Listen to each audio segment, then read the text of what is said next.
Hey guys, your girl Secret D. It's Tuesday. We're going to talk about it. Let's talk about babies and relationships. I feel like this is one of those topics that people always be like, oh, yeah, that's why you should get married first and da-da-da-da-da-da. False, right? So, for one, I feel like a lot of people, and it's like a thing where people like, oh, once you have a baby, everything goes downhill. No. So the issue, I think, is having children without having clear expectations of what's going to happen afterwards. I feel like anybody can talk a good game, but actually putting things into action is hard for a lot of people.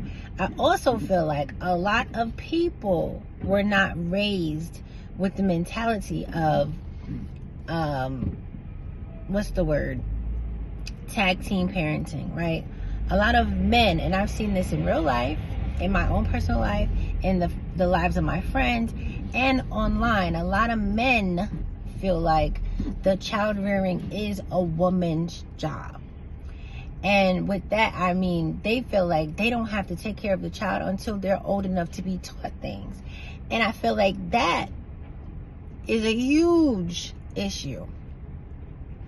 Secondly, I feel like a lot of people don't understand what goes into having a child. Yes, being married helps, living together helps, but there are a lot of single parents who are married, right? So I don't think it's the child. I feel like it's the relationship and the expectations that are either met or not discussed, or just assumed, and then they get their feelings hurt. So for one, I find a common problem is night feedings, right? When a baby wakes at night, the man always says, especially if the baby's breastfed, oh, I can't feed him, so why I gotta get up? For solidarity, okay? She tired. Then it's like, oh, well, I gotta work in the morning. You don't gotta work. Don't tell nobody who just had a baby that they ain't working. Please. Please, y'all don't do that. Because all day long, she's a mother to an infant who she has to basically give up her entire existence for, to be at their beck and call for at least 3 months in the beginning, right?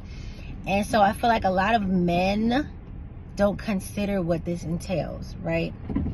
Now, also, I feel like a big issue is social media. Y'all gotta stop letting social media tell y'all that things are gonna be perfect. Figure out what works for y'all. No man has to be there. Like, even if y'all say, okay, these 2 nights, you're gonna wake up at night. I feel like that's still a help. It's still a give and take. Figure out what works for your relationship and your parenting. But the thing is that you gotta help. You gotta tag team it. And I feel like a lot of times, a lot is left on the woman, and she's emotionally frustrated. And if your relationship is fucked up before the kid comes, it's a wrap, because it ain't gonna get no better. So those of you who feel like if you have a baby, it's gonna help your relationship or solve something or improve something, don't do that. That's child abuse, because that relationship is gonna be even more fucked up and volatile and just really ridiculous. So yeah, no. I don't care if you feel like, oh, it's such a different side of him. No, your relationship is fucked up. Being a parent and being a mate are 2 different responsibilities, and they're 2 different relationships. So somebody can be an amazing parent and a terrible partner, but don't make their parenting make you be like, yeah, we should stay together. You should not. So don't have kids in fucked up relationships because you feel like they'll be a good parent and that'll be better. No. Anyway, y'all let me know what y'all think the issues are with people whose relationships tend to go downhill after having children. Those were a few of mine. Share yours. Let me know what you think. All right, y'all. Bye.